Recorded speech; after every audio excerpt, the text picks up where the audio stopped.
من شهرين 3 عملت لكم فيديو عن أسعار التلاجات وإيه أفضل تلاجة لسنة 2023 والفيديو ده كسر الدنيا حرفيًا. النهارده بقى هاحدّث لكم الفيديو ده لإن الأسعار اتغيّرت تمامًا. يالّا بينا نبتدي ونشوف إيه هي الأسعار الجديدة وأفضل تلاجة لسنة 2023 وأنا كمان زوّدت لكم تلاجات ما كنتش جايباها لكم قبل كده.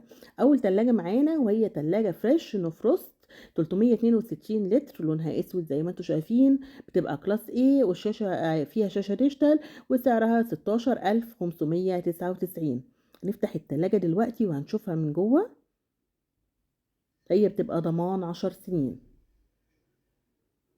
ده بيبقى شكلها من تحت بالشكل اللي أنتم شايفينه ده. طبعًا في الرف اللي بيبقى تحت الفريزر، وفي رفين إزاز، وفي كمان الدرج بتاع الخضروات والفواكه، وموجود في الباب 3 رفوف. الmaterial بتاعتها كويسة جدًا، فريش من الماركات المحترمة جدًا. تعالوا بقى نشوف كمان الفريزر.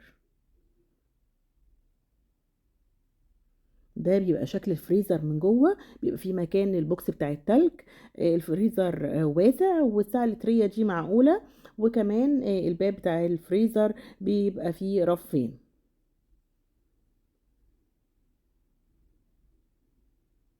تعالوا بقى نشوف التلاجة اللي بعد كده. التلاجة اللي بعد كده معانا وهي تلاجة أريستون. هي شكلها مش تقليدي، هو الفريزر بيبقى سفلي، يعني بيبقى من تحت. هي بتبقى كلاس A وبتبقى 335 لتر وNo frost طبعًا، وسعرها 29,247.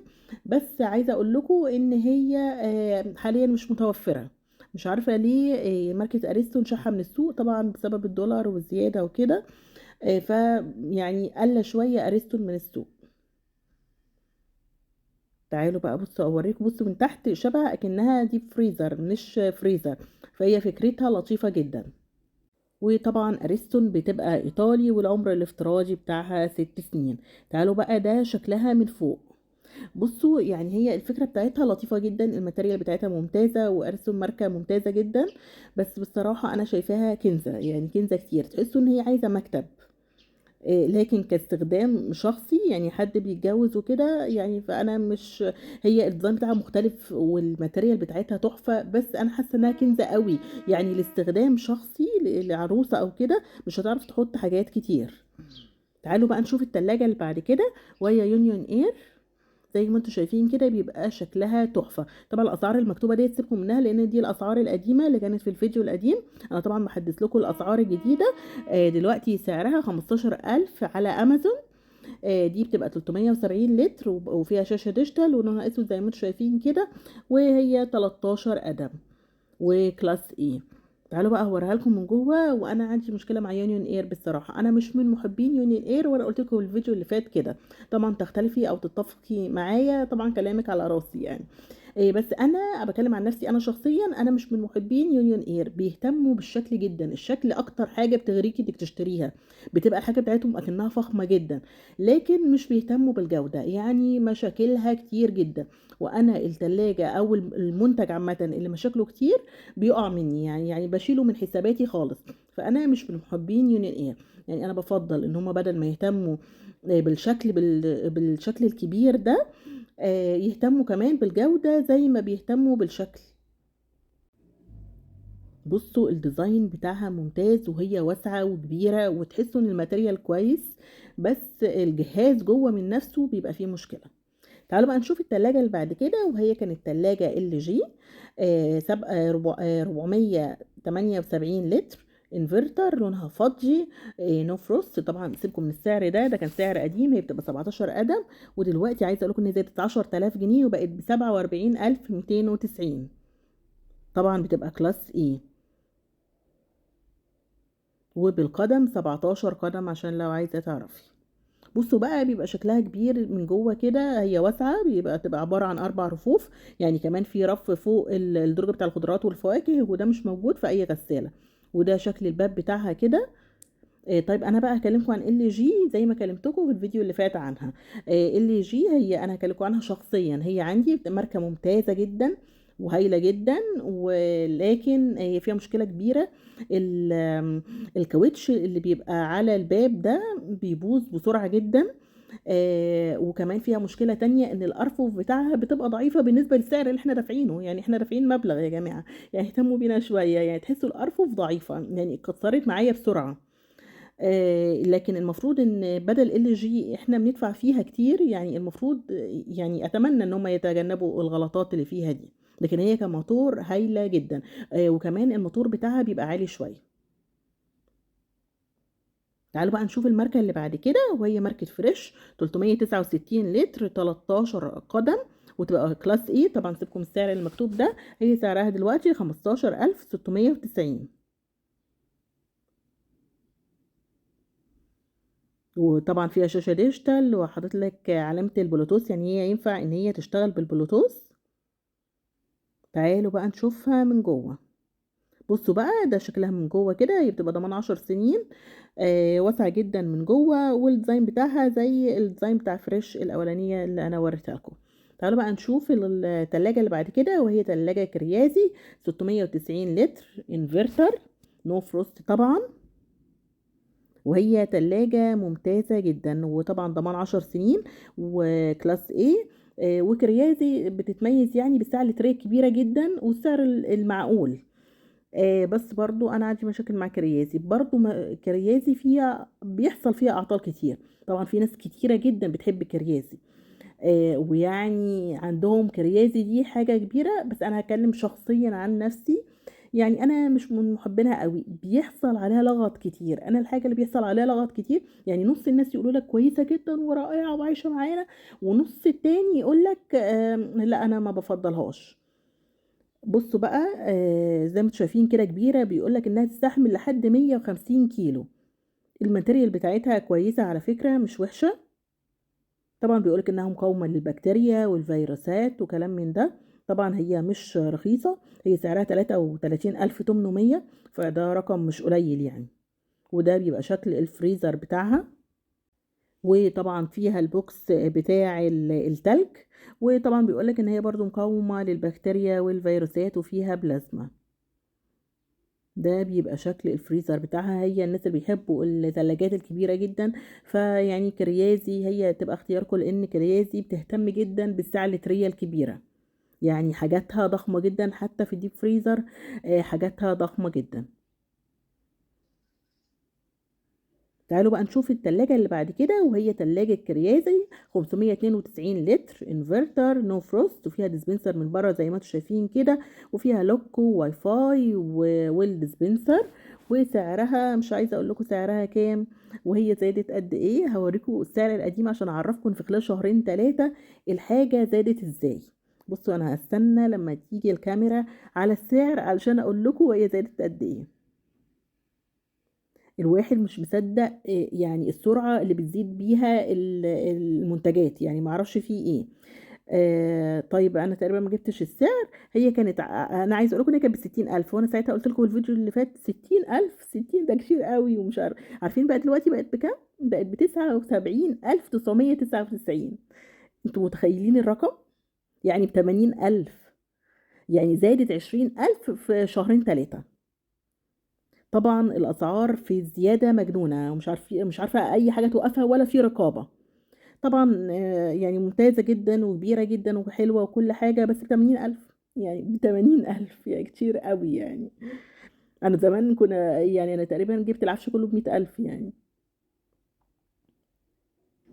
زي ما انتم شايفين الفريزر كبير جدا.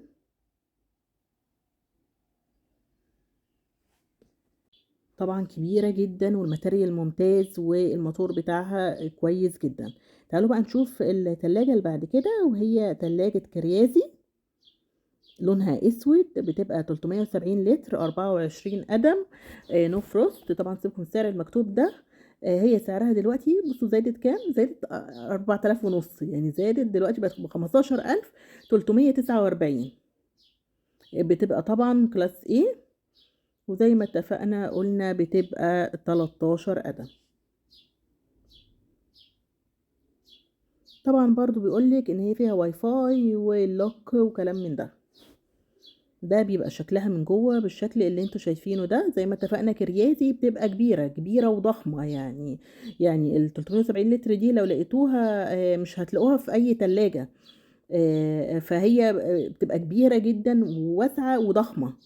يعني لازم يبقى المطبخ بتاعك يبقى كبير، لان هي بتاخد مساحة كبيرة جدا.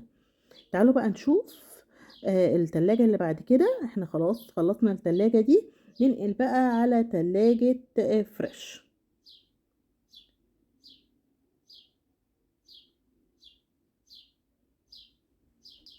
لا انا اسفة، برضو عدت تاني وصورت تاني الكريازي دي. وزي ما اتفقنا احنا قلنا كريازي دي ب15349. مش عارفة ليه الفيديو بتاع التلاجة دي اتعاد تاني. زي ما اتفقنا انا وريتكم شكلها قبل كده. زي ما انتم شايفين كده زادت 4000 جنيه في 3 شهور. يعني اكن ال4000 جنيه دول 4 جنيه مثلا، اكن الزيادة بسهولة. تعالوا بقى ننقل للتلاجة اللي بعد كده. ده طبعا الفريزر بتاعها زي ما احنا عارفين برضو بيبقى كبير جدا، وهم مستغلين مساحة البوكس بتاع التلج وعاملينه بالشكل اللي انتوا شايفينه ده. يعني موفرين فيه جامد يعني في المكان. التلاجة بقى اللي بعد كده وهي تلاجة فريش 369 لتر بيلت ان. زي ما انتوا شايفين كده بتبقى ازاز من بره كده، بس طبعا ازاز مقاوم للكسر. وهي بتبقى كلاس A، وسعرها حاليا 16799. وإن لقيتيها يعني، يعني ما هي مش موجودة معرفش ليه، شحة برضو من السوق. هي بتبقى كلاس A، وبتبقى 16 قدم عشان لو عايزة تعرفي بالقدم.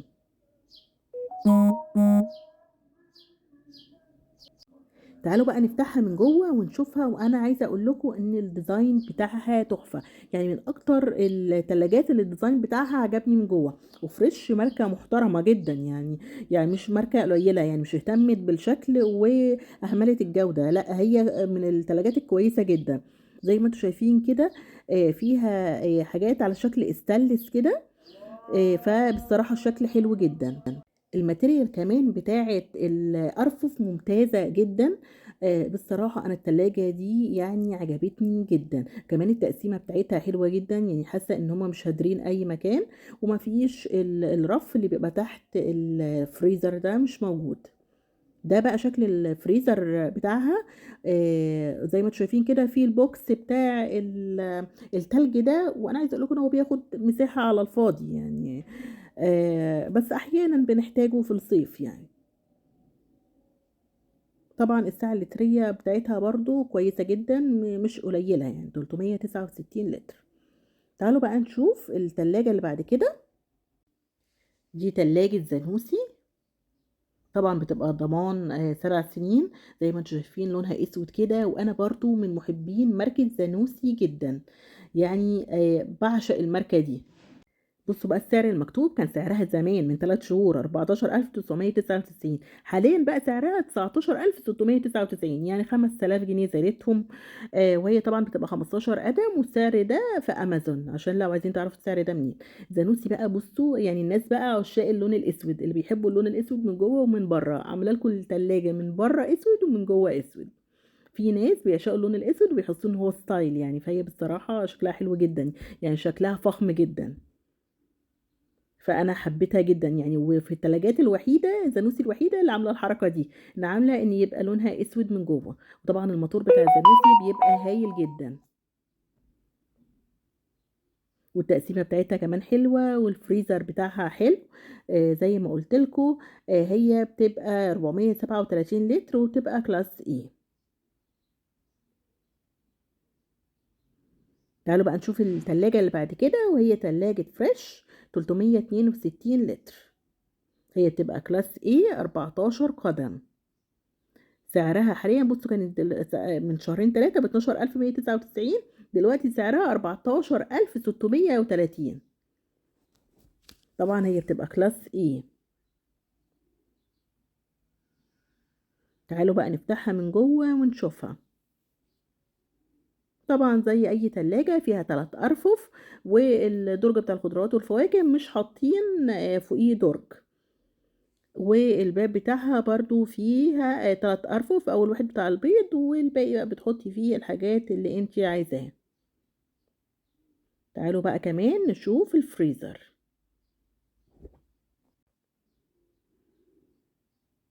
بصوا بقى الفريزر بتاعها واسع جدا، مش حاطين البوكس بتاع التلج علشان وفروا مكانه.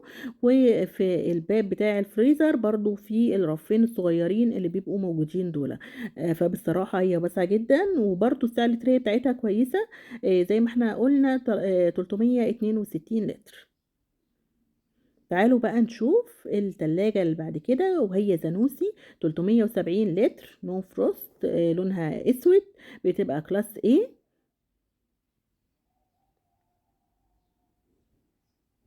بصوا كان سعرها ساعتها 12190. حاليا سعرها 14290، وده سعرها في بيتك. على امازون اغلى، يعني لو هتشتروها من امازون هتبقى اغلى. طبعا بيقولك العمر الافتراضي بتاعها بيبقى 7 سنين، وهي بتبقى كلاس E. تعالوا بقى نفتحها ونشوفها من جوه. برضو نفس التلاجة التانية، برضو عاملين الحركة الشيك ديت بتاعت ان من جوه بيبقى لونها اسود، وعبارة عن 3 رفين، وفي رف فوق الخضروات والفواكه. والباب بيبقى متقسم بالشكل ده، فهم حاطين حاجات كتير بصراحة، وشغلها لطيف جدا، والماتيريال بتاعتها ممتازة، يعني زانوسي ايطالي، فيعني تشتريها وانت مغمضة. ده بقى شكل الفريزر بتاعها.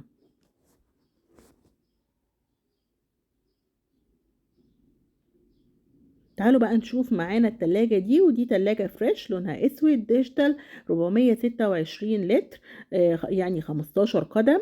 ده بيبقى شكلها من بره بالشكل اللي انتوا شايفينه ده. انفرتر طبعا. طبعا ده السعر قديم 16130، لكن هي حاليا سعرها 19000. طبعا بتبقى كلاس A وفيها شاشة ديجيتال. تعالوا بقى نفتحها من جوه. شكلها حلو جدا، والماتيريال بتاعتها ممتازة، والستانلس اللي داخل فيها ده مديلها شياكة رهيبة، يعني حبيتها جدا. كان في غلطة بقى كنت عايزة اقولها لكم، ان فريش البيلت ان اللي فيها مربعات ديت اللي لونها اسود، انا قلت لكم سعرها غلط، انا اسفة. هي سعرها 23799. اللي قلت لكم الديزاين بتاعها تحفة، وقعت في غرامها. اللي بيبقى عليها مربعات من بره دي، انا اسفة جدا، انا غلطت فعلا. تعالوا بقى نشوف التلاجة اللي بعد كده، ودي تلاجة هاي سبيد ب 28490. 490 لتر. تعالوا بقى نشوف التلاجة اللي بعد كده، ودي تلاجة شارج انفرتر والفريزر سفلي، وهي بتبقى 588 لتر، وسعرها 37340. تعالوا بقى نشوف التلاجة اللي بعد كده، وهي بيكو سعرها 15000 340 لتر برضو. ودي تلاجة فاجور 316 لتر، 2 باب ستانلس، والفريزر سفلي، وسعرها 22900. تعالوا بقى نشوف التلاجة اللي بعد كده، وهي تلاجة سامسونج 344 لتر، سعرها 16990. وبس يبقى كده الفيديو بتاعنا خلص. يا رب تكونوا استفدتوا من الفيديو، وتقريبا قلت لكم اسعار كل التلاجات. لو عجبكم الفيديو بقى مش تنسوا تشتركوا في القناة وتعملوا لايك وشير كتير للفيديو. اشوفكم على خير.